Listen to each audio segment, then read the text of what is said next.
So my guest today is Kieran Therikin.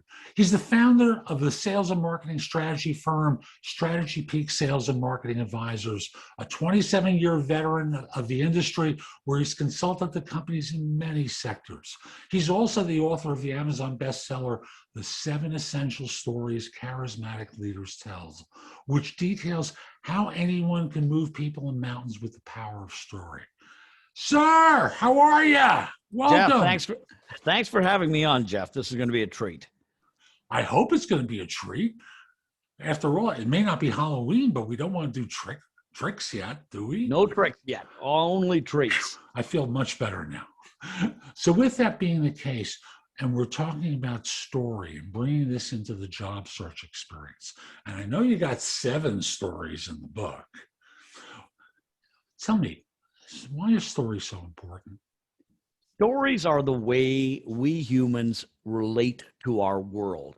And in fact, the only way you can convey meaning and understanding to anything, let alone convey that to people, convey that to yourself, is through the stories we tell. So a bland set of facts are just facts, but the meaning is imparted by the story we tell ourselves and other people. That's why it's so important to be good at storytelling. And for job hunters, obviously there are places in the interview where they can tell stories. Is there a typical construct to a story, a formula to storytelling?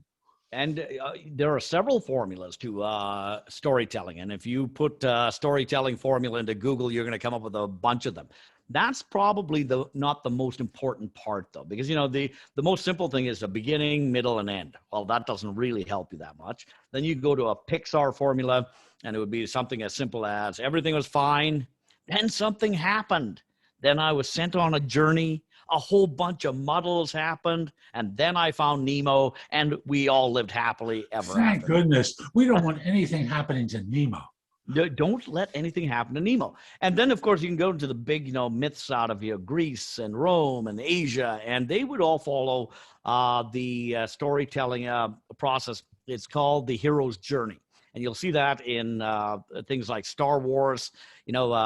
George Lucas consulted with Joseph Campbell heavily on the construction of myth before he started writing Star Wars. And so you're going to see that deeply embedded, that whole monomyth hero's journey format in there. And it's very complex, but we don't need to get that complex. You just need to tell, it's more important to understand the stories to tell, especially stories that won't bore people, but that'll keep their attention, increase their intrigue, provoke their curiosity. For example, how's this one? Was that a nice setup for you? For example. Okay, well, let's relate it back to a job searcher's process. So you are in the way of, let's say you're right up at the interview 1. And right at that point in time, good for you. You've gotten past the initial gate. You're in front of perhaps one of the decision makers. If it's only the HR team, maybe it's not the eventual boss. But you need to have something that stands out beyond your resume. Now, the resume got you in the door, but it will not keep you in the process. Because one of the things they're testing for at that point is whether the resume matches up with the expectations in the mind to what you are presenting. Now, you can just do that, and by itself, you can just do that, and you have fulfilled the expectations of you are the same person that the resume says you are. Or you can make it come alive. Now, what do we say? How do we make things come alive? Facts are what are on a resume. Meaning is delivered by the story. In the book, we have, the book's a leadership book. And in fact, all employees, if you're ever going to rise in the company, you should have some aspect of leadership skills, if only to lead yourself into getting the projects done. You're dependable, that you have insight to the project, those kinds of things, right? So the book is about a leadership book. The same principles apply to any kind of situation where leadership skills are a requirement.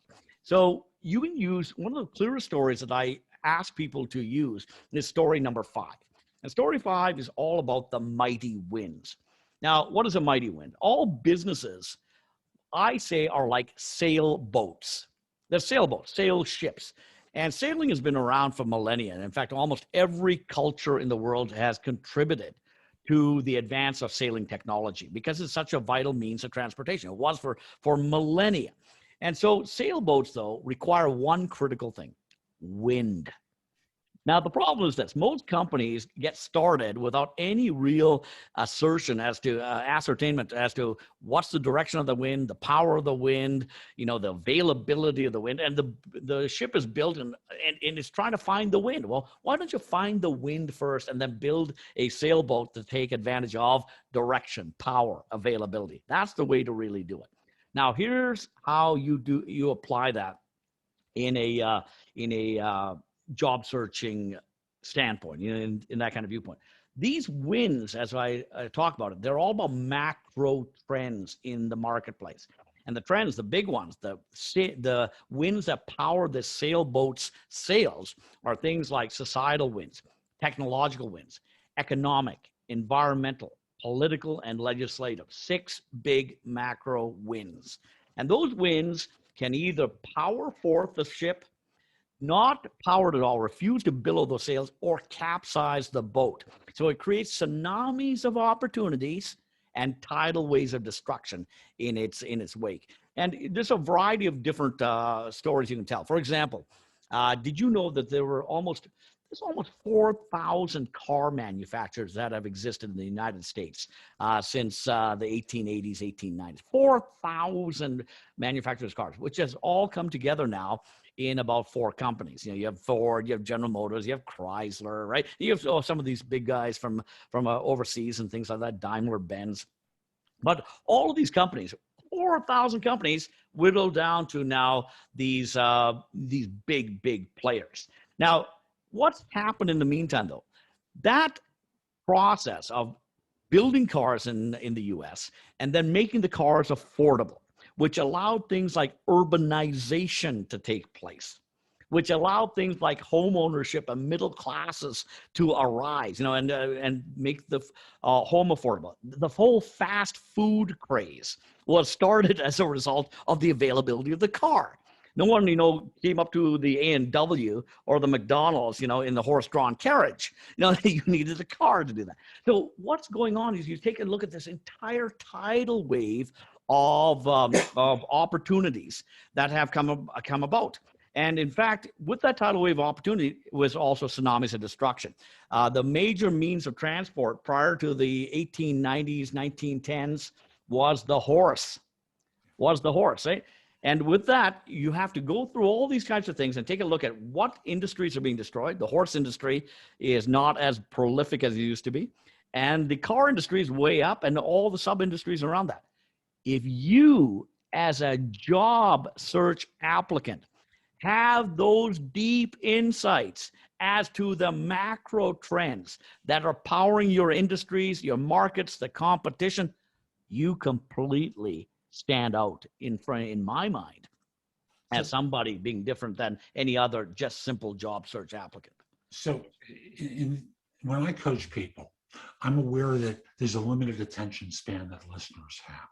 And unless you grip them early and demonstrate to the audience, because I do think of it as like theater, and I talk about the theater of interviewing as part of the way I coach.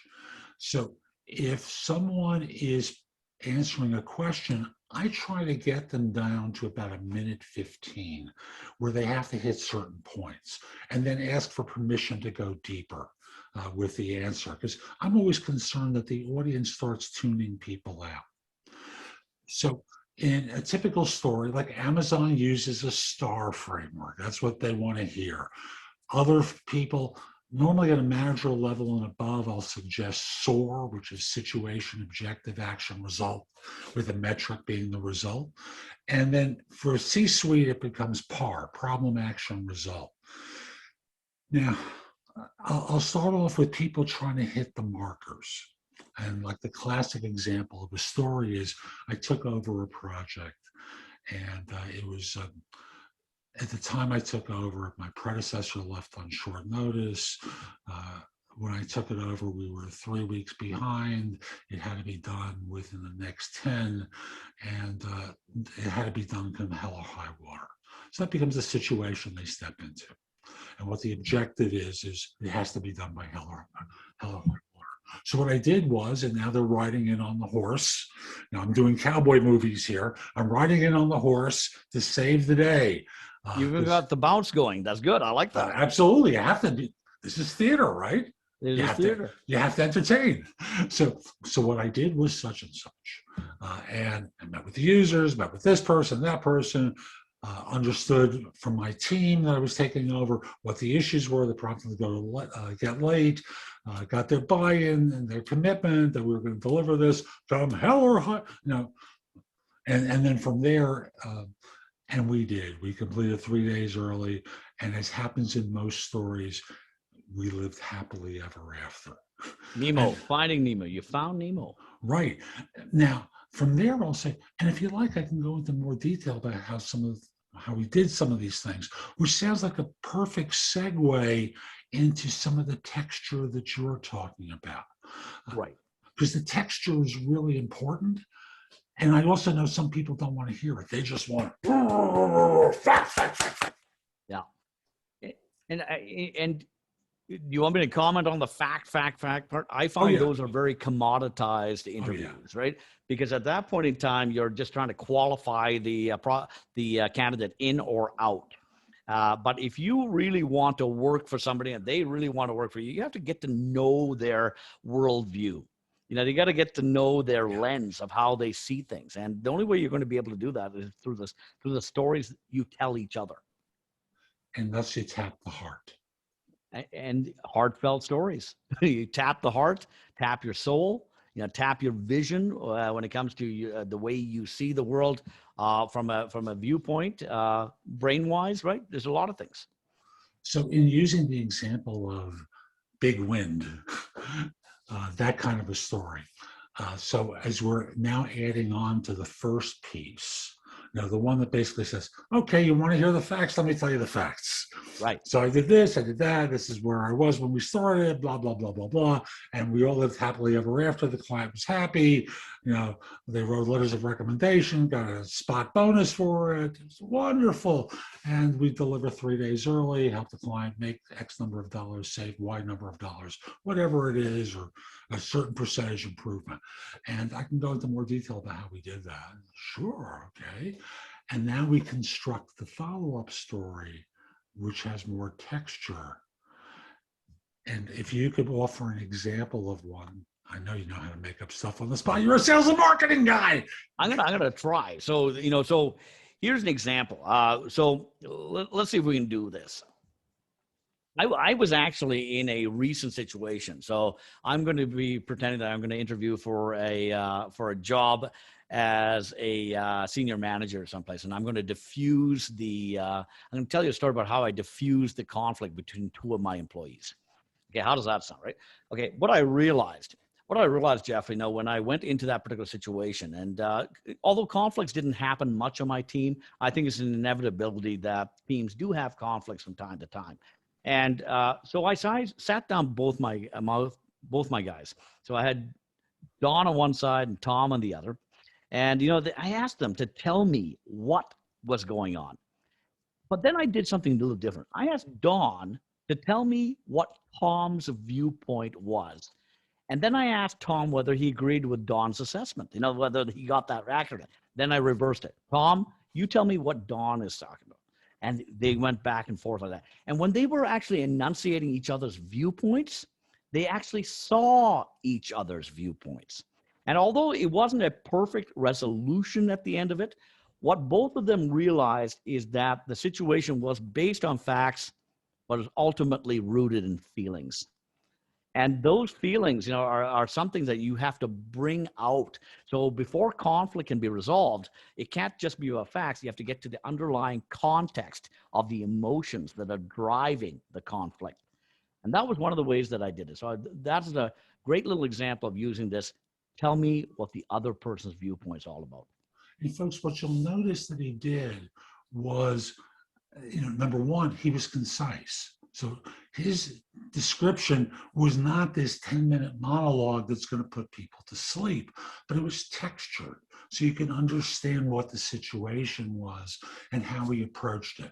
Now, I want to distinguish between the story that I told, which was, tell me about a time where you had to accomplish something in particular, versus this is a different type of behavioral interview question, which in the case that you gave was, how do you deal with problem between two coworkers? How do you resolve that? And I tend to view that the more emotion connecting stories with this kind of behavioral interview question, because everyone's been there.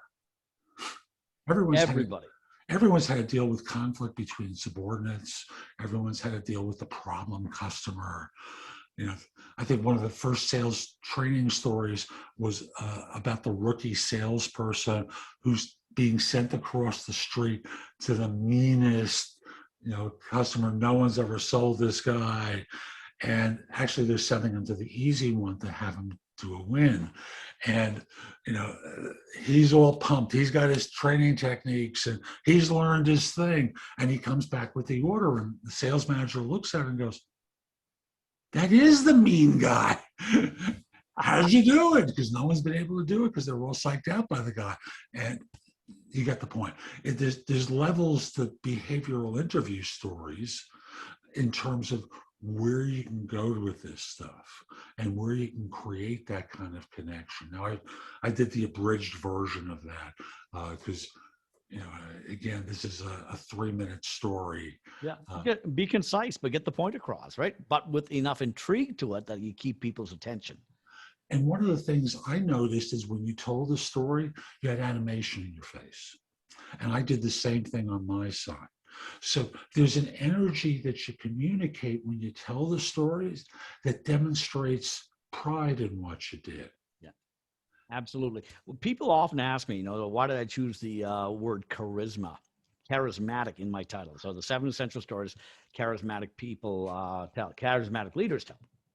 And one of the reasons why is one of the first definitions of charisma that I read, and it's not the complete definition, but I thought it was pretty concise. And it is all about making other people come alive. So charisma is about not you, but making other people come alive, recognizing their own possibilities. They shine in your presence, and so that's a big part of this. So when you are communicating, whether it be in a job interview, whether it be in front of 10,000 people, you are in the energy transfer business. You are in the enthusiasm, passion transfer business. And when you do that, you make people come alive. And this becomes about inspiration. Inspiration, More than anything.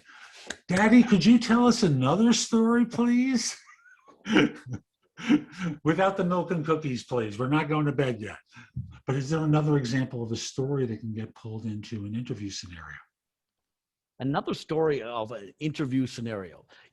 What I find is that when I conduct interviews, everybody's got the win story, how they rescued the project and this and that and everything else, right? And it becomes a little rote after a while. We always expect somebody to be the superhero. And of course, we know not everybody's a superhero.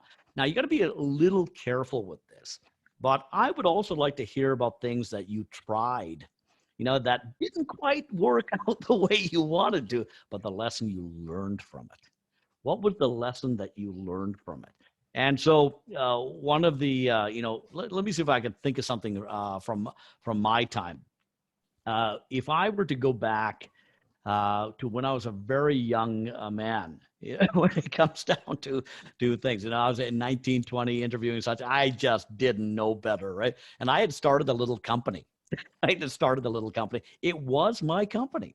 And I was the president of the company. I was also the sole employee of the company. I had a little computer consulting business, way back when, 1985, 86, something like that. And I remember going and interviewing for a job at a computer store.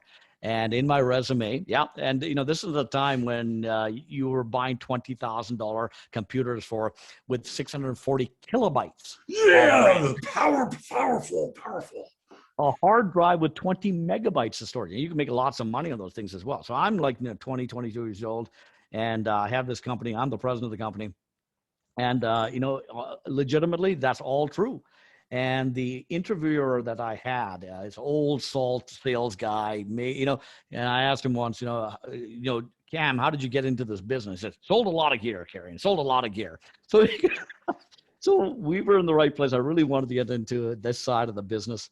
And he asked me a question about my resume. So, Kieran, I see you're president of your company.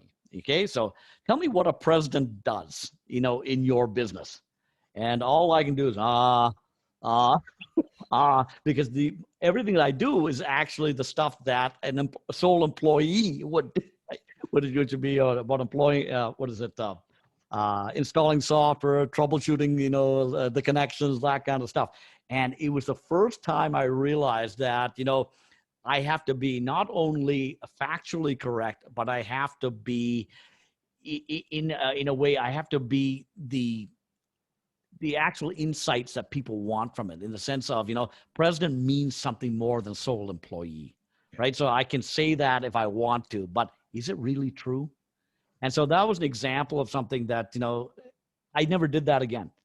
And, and I was completely upfront on those resumes at that point. President, and I would put down, and sole employee.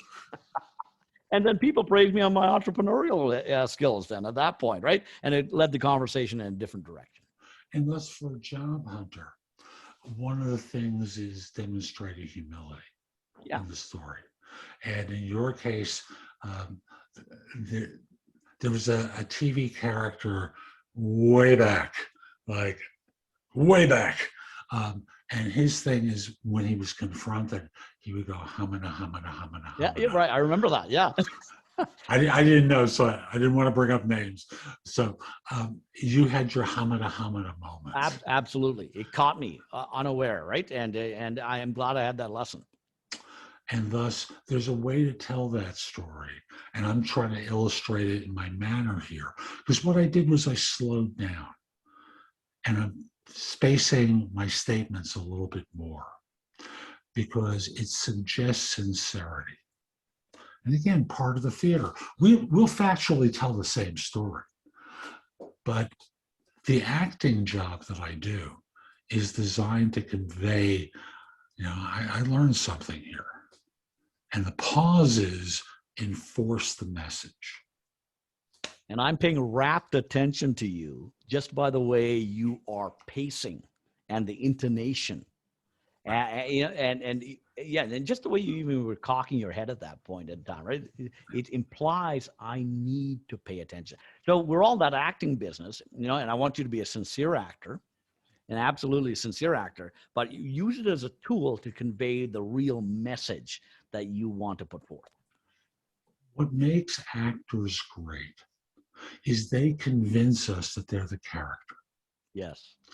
And our association of sincerity, like we forget that's an actor on stage, and we start to think of them as the character. And, at the end we walk out and we talk about, a great acting job, or they were terrible, whatever it is.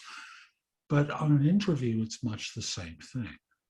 How do you get the message across to the audience in a way that they're able to receive it and take it in the way that you want them to take it in? So it's not just the lines. It's the performance. You're on stage. You've got a costume on. And the costume can be, of course, for Zoom or in person. And, with COVID hopefully coming to an end, at least in the United States. How is it in Canada? It's apparently in our province up here, mid-July, we should be out of it. We'll see what happens. In the U.S., they're being more gracious early. And I'll just simply say, as you're out and about more folks, and you have to be costumed appropriately for the performance. Yeah. And it has to be congruent with the image of someone they want to see in that role. Yeah, and in fact, that's the key word there. Congruence, right? It not only has to be congruent with the stories that you tell, the way you position those stories, tell those stories. It has to be congruent not only with the expectations of your employer, prospective employer. It also has to be congruent with your true self. You have to be authentic to yourself. Yes. Because if you're not authentic, it is going to be abundantly evident very quickly that they are not the guy that was acting in front of me. But when you are using those skills, those acting skills, to convey your true essence, then that is when that congruence can all take place. I'm an always on guy. My I intonation. noticed that about you. I'm an always on guy. I have reasonably high energy. I like engaging people and such. And right now, if you don't like that, we're probably not going to get along. But if you do like that, we're going to get along famously.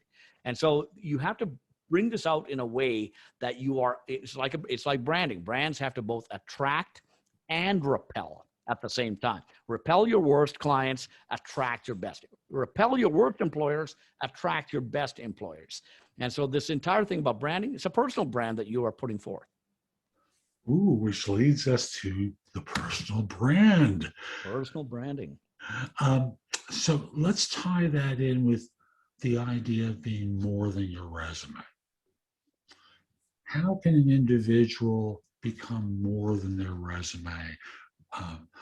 Evoke their branding in the course of the interview through stories and other means? I know that's a big question. Take any part of it that you like. Sure. Well, the interview is sort of like the sales pitch. So if you're selling a product, let alone selling yourself, it's like the sales pitch.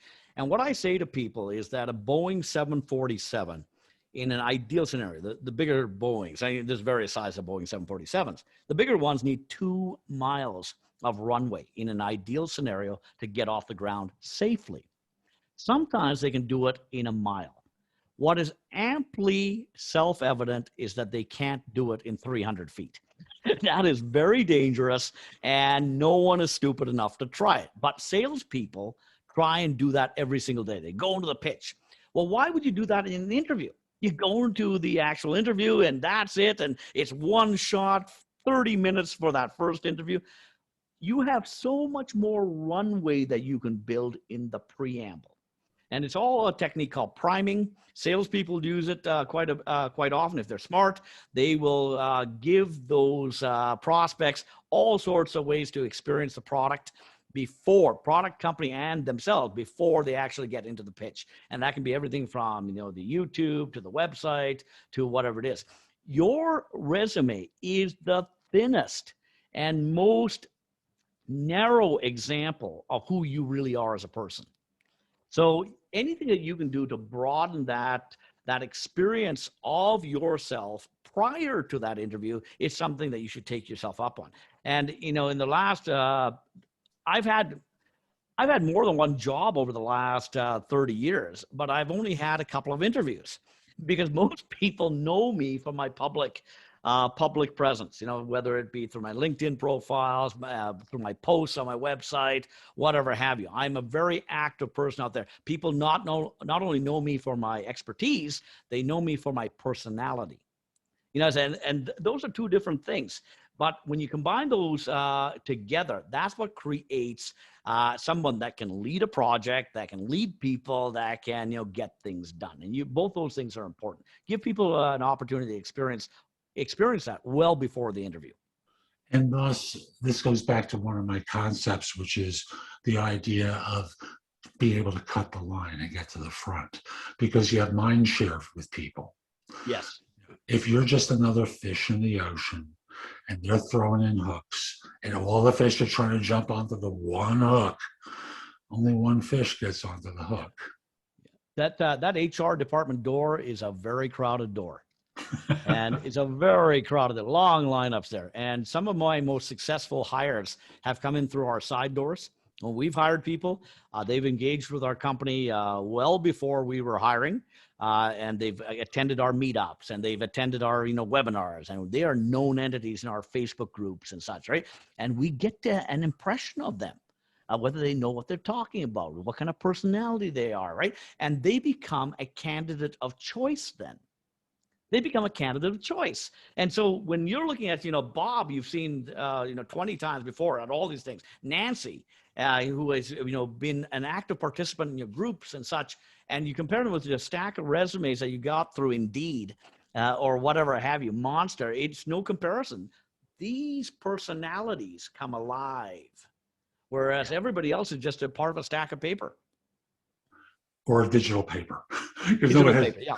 no one has paper I'm dating anymore. myself. Digital paper. Yeah, it's funny. There's some great stories about nightclubs, and you use the example of the side door. The side door, yeah. Most people try the front door, and they're rejected by the bouncer. Some people try the back door, which is getting referred by someone. The side door, no one uses. They rarely do things to enter the side door to create that mind share with people. Yeah, exactly right. And the mind share you want to create is not with the HR department. That's not the mind share you want to create. You want to create the mind share with the people that you are going to be working with. And now from the boss to your colleagues to everybody else. And that is something that you will create in relationship capital well before you ever have to go through any kind of formal process, if you do, through the HR department. You reminded me in this part of our conversation of how Steven Spielberg became a director. Yeah, he just showed up, didn't he? Well, he was on a tour. He wore a suit. He carried Yeah. a briefcase. And at one point, he jumped off the tour bus and he walked into one of the facilities there and started working. And he did this for a couple of weeks, dressing the part. And one day he was discovered and he showed someone what he had done during that time. And the movie's called Amblin, which is the name of his entertainment firm. Right. And the movie's on YouTube. It's not great, but for that time period and for a high school kid, it's phenomenal. But folks, think creatively about your stories. Like, we have a shorthand between us, between Therikin and I. As soon as I mentioned a couple of these stories, he knew them right away. Unless we have an emotional connection with one another. I mentioned the Spielberg story. I mentioned the side door story. He's got it right away. We don't have to say much beyond that, because I saw his nodding of the head. He got it. There was a twinkle that came into his eyes. You can create the same thing too in your conversations with folks. And I'm going to tell you, this has been a lot of fun. What haven't we covered yet that we really should in this conversation? I don't know if we've covered a lot, haven't we? So yes, we have. I think ultimately what it comes down to is from the perspective of a job search candidate, you have to decommoditize yourself. That's what you've got to do. It's all about decommoditization, which the opposite is personal branding, having a clear, concise personal brand. The path between those two things is about the stories that you tell, because the people you're dealing with are just humans. Humans can only relate to the world through the stories they receive and the stories they tell. So give them the stories, and that's how you will become significant and emotionally significant and functionally relevant to what they are doing right now. What a great summation. I mean that sincerely. Very, very good. How can people find out more about you, the work you do, the book, the whole thing?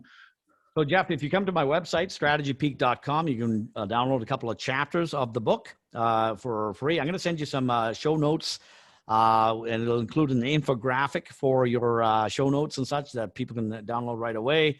Go to Amazon.com, look for the 7 Essential Stories Charismatic Leaders Tell. But for the first 5 listeners that tell me they heard about the 7 Essential Stories on your show, Jeff, I'm going to send them a Kindle copy for free.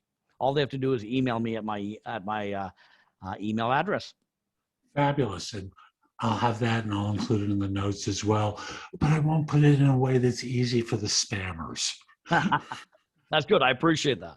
You're welcome. And folks, we'll be back soon with more. I'm Jeff Altman, the Big Game Hunter. I hope you enjoyed today's show. If you're watching on YouTube, click the subscribe button, hit the like button.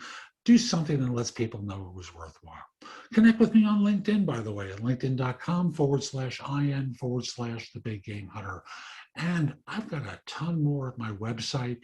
If you go to thebiggamehunter.us, I've got thousands of posts there that you can watch, listen to, or read that'll help you find work more quickly.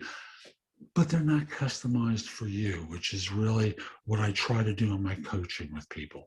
Personalize it so that you get the results for your capabilities It's tailored specifically for you so that you get great results. Hope you have a terrific day, and most importantly, be great. Take care.